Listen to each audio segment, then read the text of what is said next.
जय हिंद दोस्तों। कैसे हैं आप सभी? उम्मीद करता हूँ अच्छे होंगे।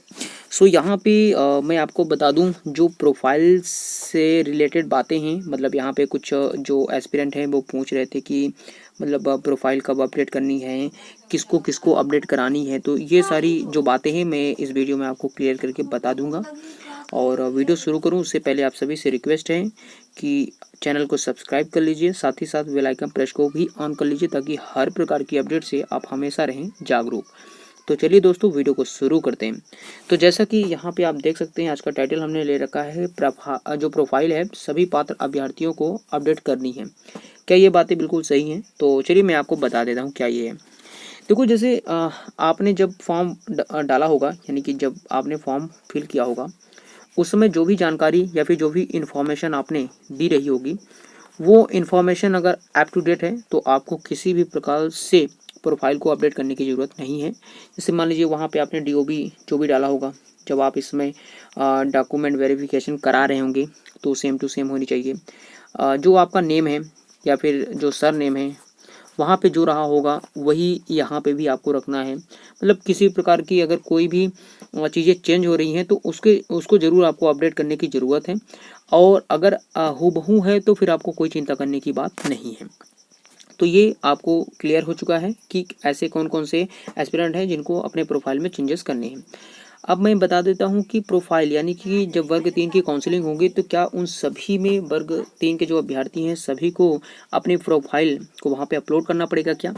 तो देखो, ऐसा नहीं है। जैसे मैं अभी आपको बता रहा था कि जैसे वर्ग 1 और वर्ग 2 में काउंसलिंग चल रही है, तो उसमें जैसा कि सभी लोगों को डॉक्यूमेंट वेरिफिकेशन के लिए बुलाया गया है, तो मतलब सारे लोग अपना डॉक्यूमेंट अपलोड कर रहे हैं और इसके बाद उसको फिर जो अभ्यर्थी होंगे उसके अकॉर्डिंग उनको नियुक्ति पत्र दे दिया जाएगा।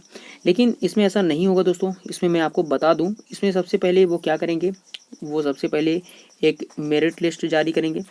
उस मेरिट लिस्ट में जो भी बच्चे पात्र होंगे उन सभी के नाम आएंगे और उस नाम के बाद आपको करना क्या होगा, आपको वहाँ पे जो आपका डिस्ट्रिक्ट होगा यानी होम डिस्ट्रिक्ट होगा, वहाँ पे ले जाके जो भी डॉक्यूमेंट्स होंगे उन सभी ही डॉक्यूमेंट्स को आपको वहाँ पे वेरीफाई कराना होगा। और यहाँ पे कुछ ऐसे एस्पिरेंट थे जिसमें बताया गया कि वो ऐसा पूछ रहे हैं कि जो अतिथि शिक्षक यानी जो गेस्ट फैकल्टी है उनके लिए क्या। तो देखो, ऐसा है कि जैसे जो साधारण रूप से शिक्षक के लिए शिक्षक भर्ती के लिए अप्लाई किया हुआ है तो वो किसी डिस्ट्रिक्ट में भी अप्लाई कर सकते हैं। लेकिन ध्यान रहे, जो गेस्ट फैकल्टी हैं वो सिर्फ अपने होम डिस्ट्रिक्ट को ही चूज़ करेंगे, क्योंकि उनके लिए अनिवार्य है, वो दूसरे जगह नहीं जाएंगे। तो ये बात भी आपको क्लियर हो चुकी होगी। ठीक है। तो इसके अलावा मैं आपको बता देता हूँ कि देखो, ऐसा है कि कुछ एस्पिरेंट अभी मेरे सुबह की वीडियो पे कमेंट कर रहे थे कि थंबनेल झूठा है, ये है वो है। देखो, मैं आपको बता दूं, यहाँ पे कोई भी बातें ऐसी बात नहीं है बिल्कुल कि आपको वीडियोस के व्यूज़ के लिए आपको चीज़ों को गलत बताया जा रहा है, ऐसा बिल्कुल नहीं है। देखो, आप थोड़ा सा प्रैक्टिकली सोचिए। जैसे कि अगर वर्ग 1 में भी अगर कुछ भी, जैसे उन्होंने जो भी नंबर दे रखा है 4000 4,500 समथिंग की हम इतना करेंगे, लेकिन अगर इतना नहीं भी करते फिर भी आप सोचे थोड़ा प्रैक्टिकल। और वर्ग 2 की भी थोड़ी बात कर लेता हूँ कि लगभग उसमें 6000 के समथिंग बात करी गई है। इन दोनों को जोड़े तो लगभग 10,000 के करीब करीब यहाँ पे मोटे लेखा अगर बात करें तो इतनी सीट्स बच रही हैं। तो देखो, ऐसा है कि जैसे मैं आपको बता रहा था कि पहले भी कि जैसे ट्राइबल विभाग में और जो संयुक्त काउंसिलिंग नहीं हो पाई थी तो नाम जो डबल आ चुके थे उन सारे बच्चों को एक जगह किया जाएगा।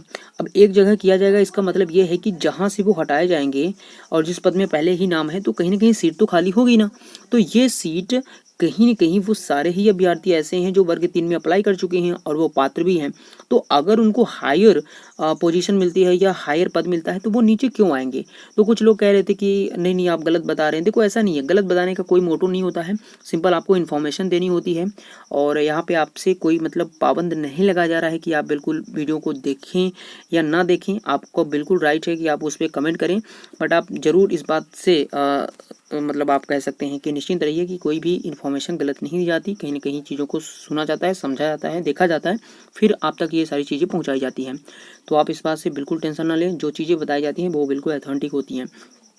इसलिए मैं आपको ये बता रहा था कि वर्ग 3 में कहीं न कहीं पद वृद्धि भले ही अभी नहीं करी जा रही है, लेकिन इन दोनों के काउंसलिंग यानी वर्ग 1 और वर्ग 2 के काउंसलिंग से कहीं न कहीं वर्ग 3 के पद में इजाफा माना ही जा सकता है, क्योंकि अगर वो बच्चे गए इसका मतलब वो पद खाली होंगे और वर्ग 3 के अभ्यर्थियों को लाभ मिलेगा दोस्तों।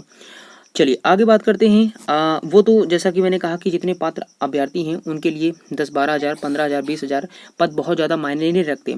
इसलिए आपको हमारे जो भी ट्विटर कैंपेन अभी कुछ जो यूट्यूब के भाइयों ने हैं उन्होंने इसके लिए अभी प्लान बनाया है कि 19 तारीख को लगभग ट्विटर कैंपेन चलाएंगे। तो उसमें आप जितना भी हो सके मतलब भाग लीजिए और कोशिश करिए अपनी अपनी भागीदारी वहाँ पे सुनिश्चित करें और सरकार को ये बातें सुनाने में या समझाने में आप भी सक्षम हो सके कि नहीं, सच में जो राज्य के युवा हैं वो सचमुच में परेशान हैं।